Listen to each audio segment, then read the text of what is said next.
Fort aplaudiment per rebre aquí al José Luis La Justicia.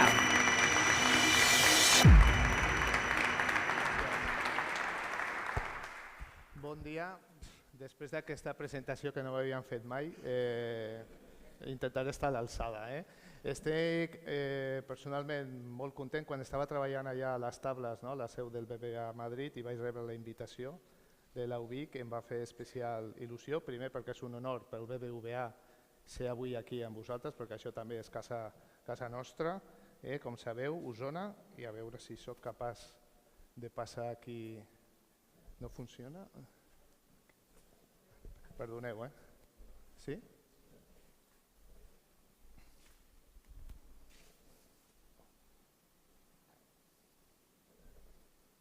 Va.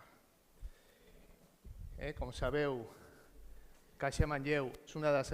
El BBVA és resultat de l'integració de moltíssimes entitats, i aquí tenim una, estem a casa nostra, perquè Caixa Manlleu és una d'aquestes entitats que ha fet gran el grup BBVA. Llavors és un honor per nosaltres ser aquí, i personalment també perquè, com dèiem, vaig participar en el procés d'integració, era el responsable de Talent i Cultura, que és com diem recursos humans al BBVA, durant 11 anys, i em va tocar les integracions aquí a Catalunya que van viure d'UNIM i de CX, i la d'UNIM va permetre conèixer les persones que venien de Caixa Manlleu. Aquí estic molt content perquè feia molt de temps que no veia el Jordi Espona, que és una de les primeres persones amb les que vam quedar a dinar de seguida, i conèixer moltes persones amb una qualitat professional impressionant, i també conèixer la idiosincràsia d'aquesta comarca d'Osona, que té una consciència de comarca com poques, i també s'hi veu l'articulació a nivell empresarial, a nivell social, i una de les mostres precisament és UBIC, la Universitat de Vic, que és un referent per tots vosaltres i també fora de la comarca. I també, per què no, venir aquí a un lloc de tradició industrial com Osona, amb un empresariat. Tenir tradició industrial vol dir que hi ha molts anys de saber fer bé les coses i de molta innovació. Venir aquí a parlar amb vosaltres de lo que és gestió del talent a innovació també m'imposa, perquè segurament aquesta tradició, vosaltres sabeu molt d'innovació, soc conscient que estic en un entorn que sabeu molt d'això, d'innovació, però intentaré parlar de l'experiència del BBVA, que tot i que sembli que és una multinacional i que és molt gran i tal, segurament hi ha moltes coses en comú amb les vostres empreses i el vostre entorn. Comencem una miqueta amb la definició del que seria talent i com l'enllacem amb la innovació. Al final, el talent és la capacitat de les persones per obtenir resultats. No és una cosa abstracta, no és una cosa que quedi així etèria, sinó que és una cosa que el talent té impacte. I les empreses necessiten talent de tot tipus. Talent per obtenir clients, talent comercial, talent per resoldre problemes i talent també per fer les coses de manera diferent, talent per innovar. I d'això va una miqueta avui. I el talent per innovar, per tenir talent per innovar, que pensin, que siguin capaces de veure oportunitats d'una manera diferent. I aquí com ho hem fet al BBVA amb això de la innovació? Us passo un breu vídeo. És l'única publicitat que farem. Quin banc necessitava un país que només coneixia l'efectiu? I una dona que volia ser independent? ¿Un banco que se preocupa por nosotras?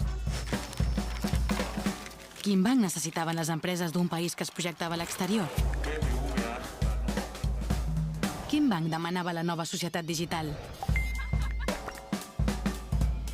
I el nostre planeta?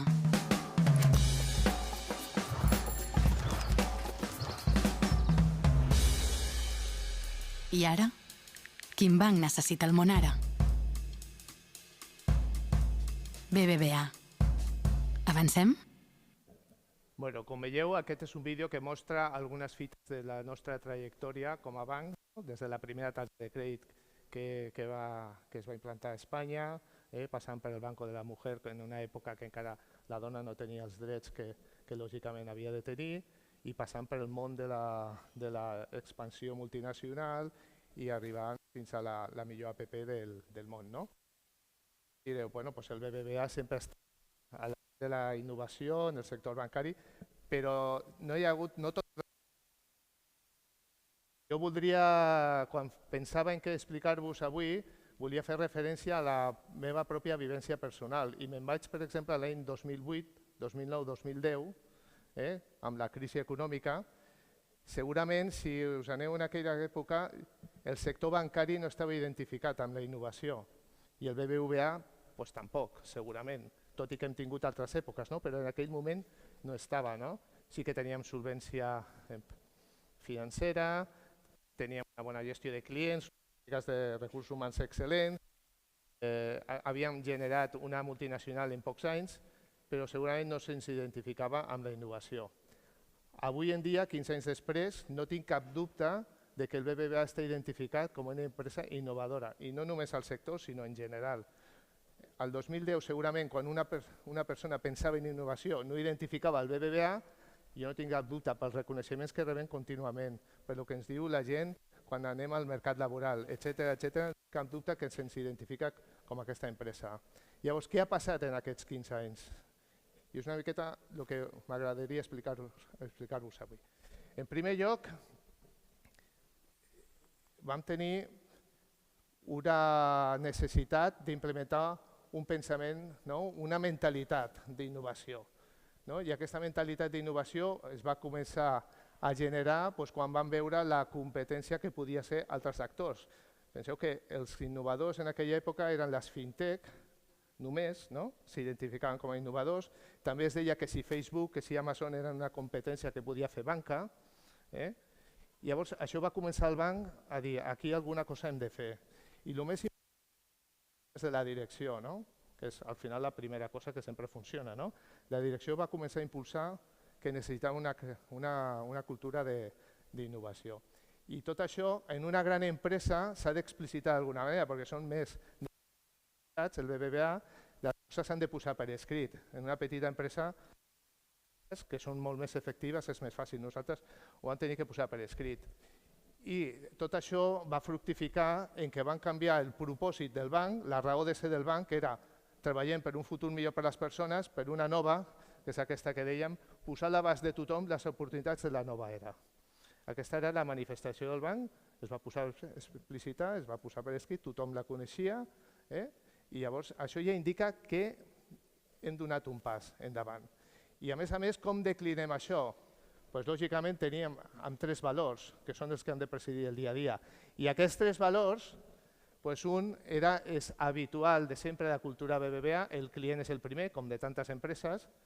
El tercer també, som un sol equip, hem de treballar amb sensorials, com si tots treballéssim pel client, sense silos, sense compartiments estancs, però vam introduir un que era pensar en gran, que va ser el raro en aquell moment.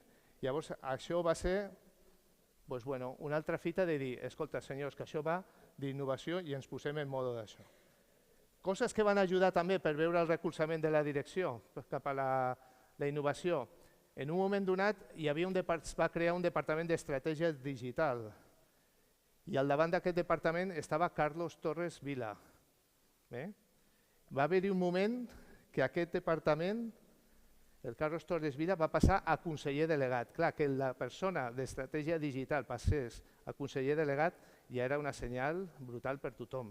Però és que la gent del seu equip va passar al comitè de direcció de l'empresa, amb la qual cosa les senyals eren superclares, en aquest sentit, recolzament de la direcció. Fins i tot es va començar a vestir diferent, que aquí ens recordarem nosaltres, la banca, tots amb la corbata, no sé què i tal, i aquestes persones ja començaven a anar sense corbata. No parlem després de la pandèmia, parlem uns anys abans de la pandèmia. I nosaltres dèiem que allò era, vas de digital, o sigui, quan no portaves corbata. I era que com que tothom t'havies d'adaptar i ara és una cosa supervista per aquella gent, 5 anys abans de les pandèmies, ja va començar a moure coses. No a tothom li feia gràcia, hi havia gent que deia, és ridícul, no sé què, tal, però bueno, la direcció ho tenia superclar, això ja era un element important. Què ha passat en aquests 15 anys també? Què més coses han passat? Torno a la meva vivència personal i torno al 7 de gener del 2009. El 7 de gener del 2009 el comitè de direcció de BBVA a Catalunya estàvem reunits en un hotel a l'autopista aquesta que està per Granollers, un hotel que es veu des de la carretera. No recordo ara el nom, Hotel Augusta o no sé si... no? Correcte? I estàvem allà. Recordo d'aquella jornada, jo era... portava temps com a responsable de recursos humans. Recordo que no va funcionar la calefacció aquella nit i estàvem sota zero, vam passar una nit. Però sobretot recordo el sopar, que teníem al costat una altra empresa, que no recordo el nom, però estava el comitè de direcció d'una empresa i hi havia unes 10 persones sopant i els vaig mirar i dic, mira tu que bé, no? Homes, dones, gent de diverses edats, vestits de manera informal, i vaig veure la nostra sala on estàvem els 15 del comitè de direcció del BBVA a Catalunya, professionals, eren boníssims, de lo millor, tot homes, tots amb el traje i tots entre 40 i 50 anys. I ho recordo perquè en aquella època jo era el més jove, que és un record sempre molt maco, però és que el més veterano tenia 50 anys, perquè havien fet una reestructuració l'any anterior, que els que tenien 50 o més es van prejubilar tots. Com a conseqüència de la crisi financera es van fer moltes reestructuracions. Avui en dia aquesta foto és impensable, només han passat 15 anys. La societat ha evolucionat molt, però és que al banc és impensable veure avui en dia un equip d'aquest tipus. Avui hem treballat durant aquests anys molt la diversitat de gènere, ens hem posat un objectiu, com sabeu, i a Espanya ja hem passat del 36% de dones en posicions directives. Potser no és ni de lluny el que volem, però és que veníem d'un 25% no fa tants anys. Que a més també hem canviat la consideració del talent sènior. Si recordeu aquells anys, a partir de 50 anys eren molt famosos. Ara no.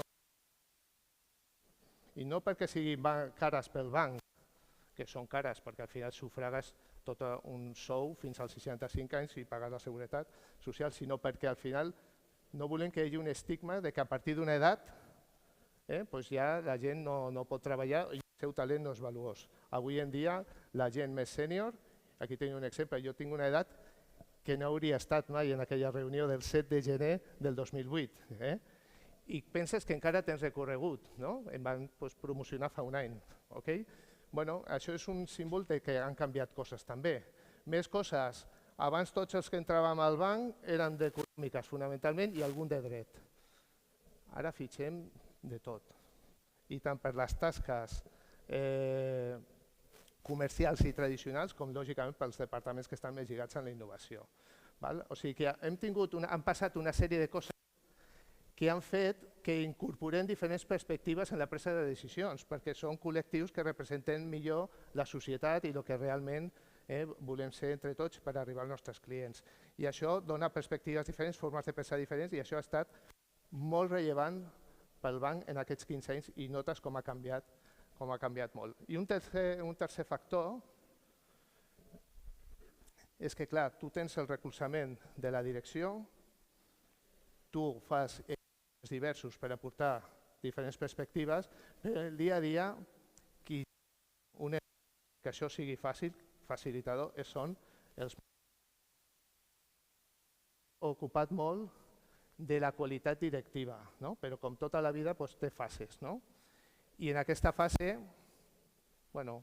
tiraven de passat, però van veure que havien de redefinir i actualitzar el perfil dels mànagers. Els haurien de dir una altra vegada que en aquest temps què esperem d'ells. I llavors van fer un projecte que es diu The Good Manager, que el vam llançar fa 2 anys i que al final pretén això, dir als mànagers què esperem d'ells per afavorir un entorn de transformació i d'innovació i quin és el seu rol.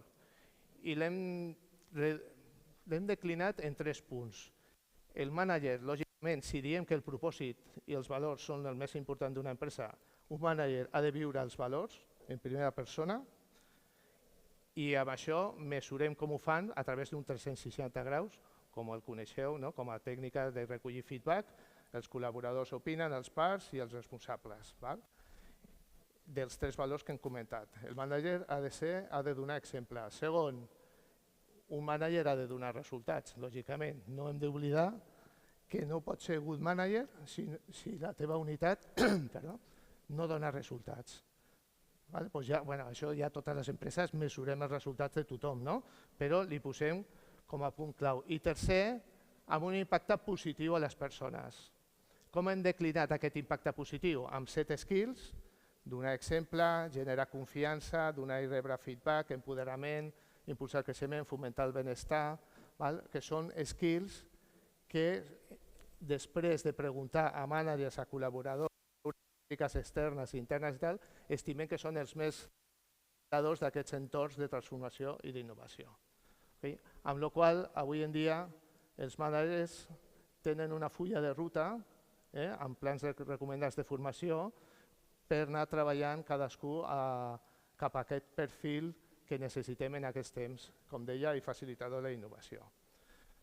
Aquestes estan 3 coses que han passat aquests 15 anys i que penso que han estat claus per fer realitat aquest canvi de BBVA i de tenir una imatge més innovadora. I què hem fet amb el talent en concret? Perquè tot això ha estat per crear les condicions per generar més talent innovador. I amb el propi talent què hem fet? Lògicament ho he avançat abans. Al final hem obert les possibilitats de perfils diferents que qualsevol perfil pugui entrar en el banc independentment dels seus estudis.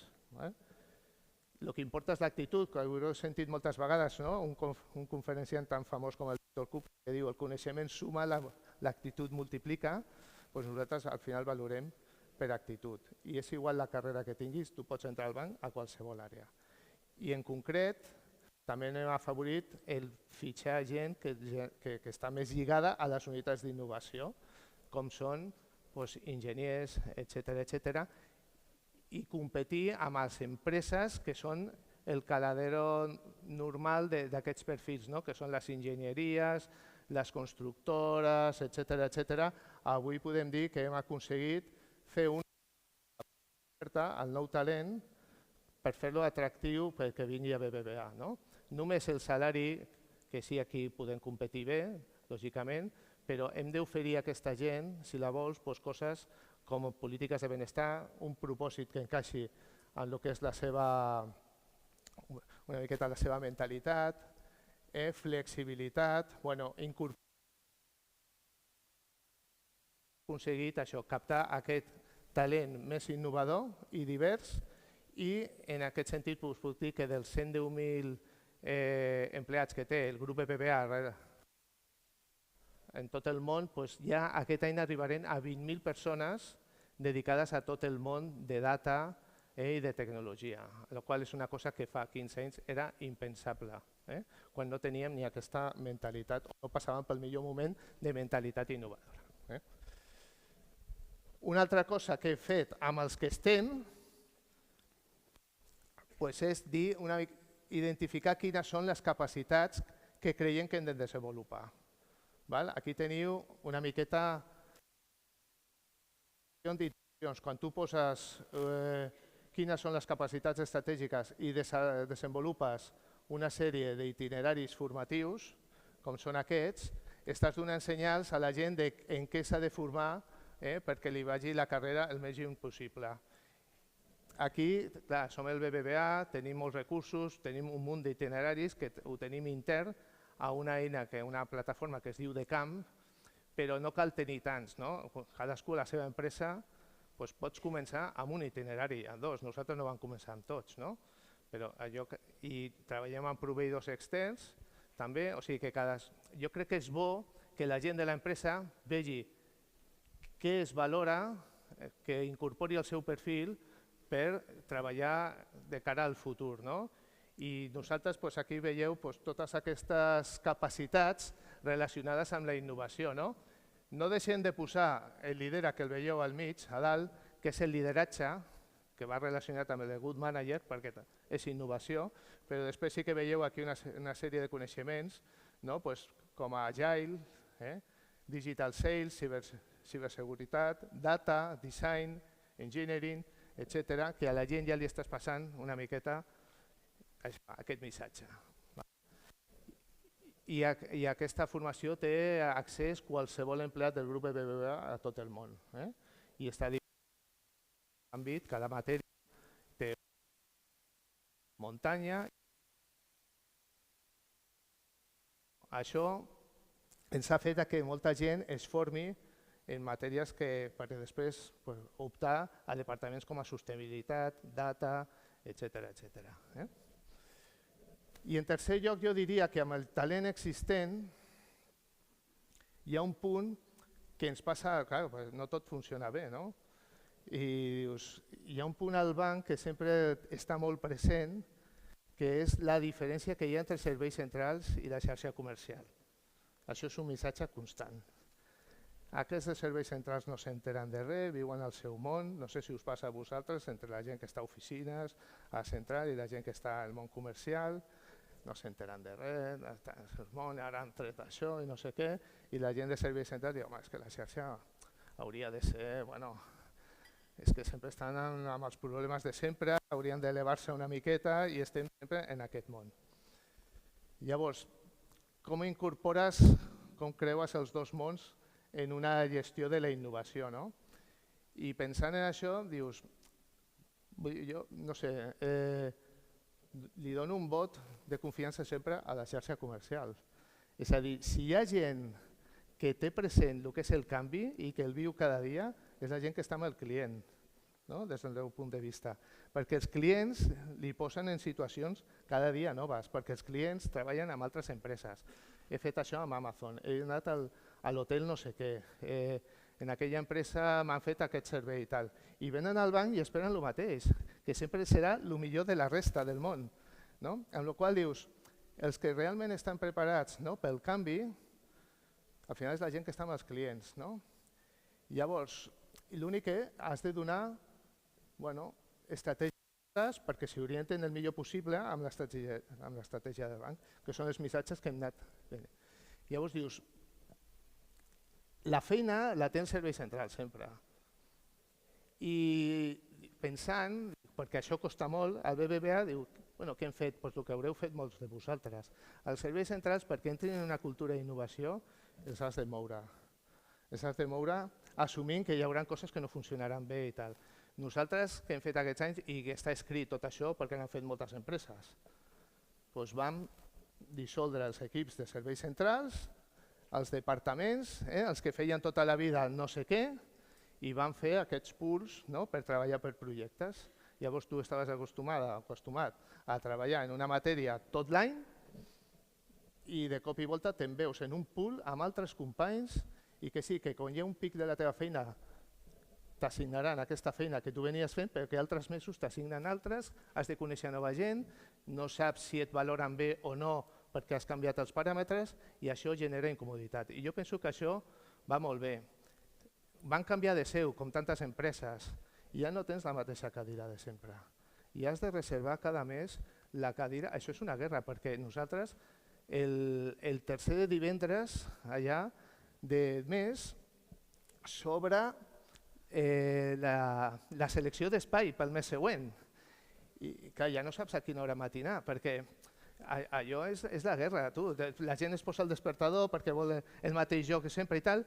Bueno, tot això incomoda, i jo crec que tot el que incomoda, jo soc de serveis centrals ara, i he estat molts anys, tot el que incomoda els serveis centrals va bé perquè entren en una cultura dinàmica i perquè no siguin stoppers de les coses que poden fer en el món comercial. Llavors, penso que aquests petits detalls que podeu fer en els vostres serveis centrals fan perquè els serveis centrals al final són responsables d'assignar molts recursos, d'estratègia, i evitem que siguin stoppers de lo que en realitat està passant en el món. Jo crec que és una cosa que al banc hem fet bé. No hi ha despatxos. Ja sé que és natural, però això quan ho implementes és la bomba, perquè tothom diu que això no va amb ell, i sobretot veus que els que han d'impulsar totes aquestes coses són els primers. Tots aquests detalls jo crec que han anat bé al banc per canviar dinàmiques i perquè els nostres serveis centrals siguin multiplicadors de les oportunitats que ens mostren la nostra xarxa comercial. En definitiva, Que la innovació, no? Per concloure una miqueta, sabeu que no és un departament, que la innovació és una cultura. És una cultura que s'implementa gràcies a moltes coses que fem entre tots, però sobretot en el que ha estat la nostra experiència, i penso que també pot ser replicable independentment del volum, del tamany de l'empresa, és un recolzament. Després, generar la possibilitat de tenir equips diversos i, per últim, també cuidar que els mànagers creïn aquest entorn en el dia a dia afavoridor de la transformació i del canvi. Tot això està en les nostres mans, com sempre diem, no? Comença per nosaltres. Moltes gràcies a tots i a totes, i no sé si teniu alguna pregunta, no sé si hi ha temps, o Pepo, sí? Hi ha temps. Què tal? Bon dia. Perquè no m'has fet la senyal aquella que havíem Te l'he fet. feta, Ah, sí? És que hem quedat. Li dic, jo t'estossegaré des d'aquí, però dic, ja, el següent és que comenci aquí a estossegar fora i he fet... Però dic, ja, el més ja era massa. Dic, bueno, jo no sé si s'ha enterat o no s'ha enterat, però tens per fer preguntes. Sí, no sé si algú vol fer... Algú vol fer alguna pregunta? Aprofiteu, és un bon moment. Digo que se mueve el púlpito este. Algú vol fer alguna pregunta? Podeu fer-la, sense por. Sé que molts voleu aixecar la mà. No? Bueno, José Luis, estava molt ben explicat, també t'ho dic. Moltes gràcies, tu saps motivar. Escolta, que moltes gràcies, i en qualsevol cas, si després tenim ocasió i voleu comentar alguna cosa, jo també estaré encantat que em comenteu quines coses feu, perquè de vegades a tot arreu hi ha bones idees i és una de les meves feines, al banc també incorporar noves idees. Moltes gràcies a tothom. Moltíssimes gràcies.